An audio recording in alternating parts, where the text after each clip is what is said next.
Olá, seja bem-vindo a mais um episódio de Os Sábios Respondem. Eu sou Shaul e o texto que nós vamos ler hoje é o texto de Bereshit, de Gênesis, capítulo 9, verso 3. O texto diz o seguinte: tudo quanto se move, que é vivente, será para vosso mantimento. Tudo vos tenho dado como a erva verde. E a dúvida que esse texto gera é com relação à questão do consumo de carne. A princípio, parece que a Torá está sugerindo que o ser humano nem sempre comeu carne. Mas será que essa é a visão dos sábios exegetas judeus? Vamos então aqui dar uma olhada hoje em 5 diferentes interpretações com relação a essa passagem. A primeira interpretação é de que o consumo de carne nunca foi proibido. Essa é a visão de Philon, o judeu, do Rabi Saadia Gaon e também do Ralbag e do Shadal. E eles dizem o seguinte, que na verdade existe uma série de possíveis razões para que a Torá não tenha enfatizado o consumo de carne. Por exemplo, Saadia Gaon diz que o ser humano naquela época não comia muita carne. E é verdade, nós sabemos, através de historiadores, de arqueólogos, etc., que o consumo de carne cresceu muito à medida em que a humanidade foi se desenvolvendo. Mas nós temos também outras leituras, como por exemplo a de Ralbag, que diz que a verdade é que a Torá está dando uma ênfase maior nas frutas e nos vegetais para poder indicar que o ser humano estava mais elevado do que, por exemplo, os animais que comiam gramíneas. Então, na visão de todos esses rabinos e comentaristas, o que acontece é que a menção após o dilúvio dessa questão do alimento não é uma liberação da parte do Eterno, na realidade nunca houve uma proibição, mas sim é algo que deve ser tomado dentro do contexto que proíbe o consumo de um animal no sangue da sua carne, ou seja, consumir uma parte de um animal que ainda esteja vivo, e que então o Eterno colocou essa condição para que o ser humano pudesse continuar a comer carne.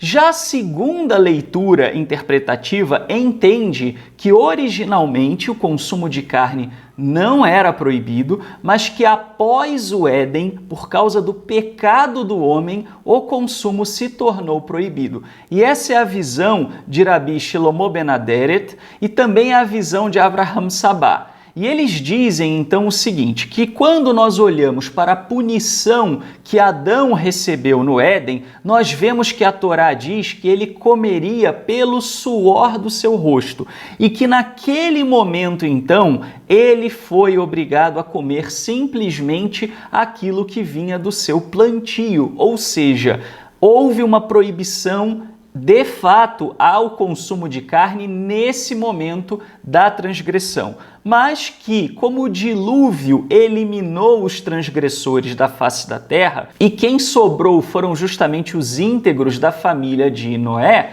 então eles receberam como recompensa de novo a liberação de poder comer carne. Já a terceira leitura interpretativa, na realidade, se subdivide em mais 3 categorias. Portanto, nós temos um total de 5 leituras. Todas elas dizem que antes do dilúvio nunca houve uma permissão de comer carne.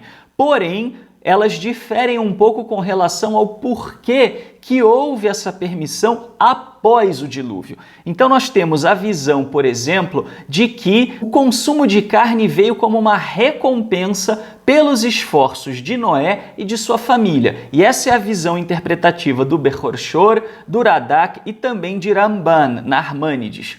Já uma segunda subdivisão dessa terceira categoria diz que, na realidade, ela foi proibida antes do dilúvio porque não era o ideal. O Eterno não desejava que o ser humano se alimentasse através de matar animais. Portanto, o ideal seria o que o Éden descreveu, ou seja, o ser humano ter uma alimentação tipicamente vegetariana ou talvez, segundo alguns, até vegana, mas que, na realidade, como o ser humano chegou num estado espiritual muito deplorável, teria sido muito difícil suportar a proibição de comer carne, então por isso o Eterno deu a permissão mas impôs uma condição para que um mínimo de decência, de dignidade, houvesse durante o consumo de carne. E essa é a visão interpretativa da grande maioria dos sábios. Por exemplo, Abarbanel, Seforno, Rabi Moshe Shammai, Rabi Yosef Albo, Rabi Yosef Ibn Kaspi e também de Humberto Cassuto.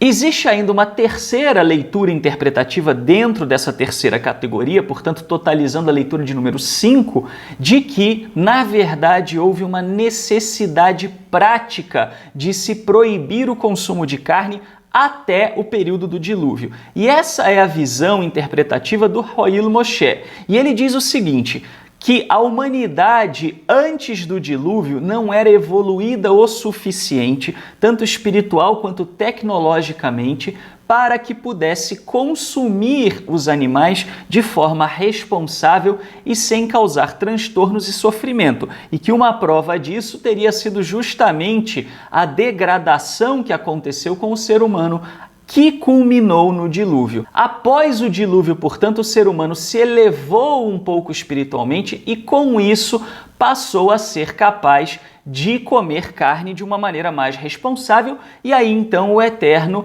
fez a liberação do consumo desses animais. Essas então, portanto, são as 5 leituras interpretativas desse texto. Vamos então recapitulá-las. Primeira, na realidade o consumo de carne jamais foi proibido ao ser humano. Segunda, na verdade houve uma proibição após o Éden devido ao pecado do ser humano. Terceira, ela foi permitida após o dilúvio como uma recompensa pelos esforços de Noé e de sua família, e o Eterno então aguardou o momento certo para dar essa iguaria por recompensa. Quarta possibilidade, o ser humano, na verdade, chegou a um estado espiritual de tamanha degradação que seria impossível, ele não suportaria a proibição de carne. Quinta, houve, na verdade, uma necessidade prática e o ser humano se elevou após o dilúvio o suficiente para poder, enfim, comer carne de uma maneira responsável. E aí, agora a bola está com você. Qual dessas 5 leituras interpretativas faz mais sentido para você? Ou talvez, se for o caso, quais leituras? Afinal, você pode também acreditar que é uma combinação. Ou mesmo se você tiver outra leitura para compartilhar conosco, não deixe de comentar na nossa página que aparece então aqui embaixo no Facebook, e também não deixe de assinar o nosso canal para receber em primeira mão os nossos vídeos. Muito obrigado e até o próximo episódio de Os Sábios Respondem.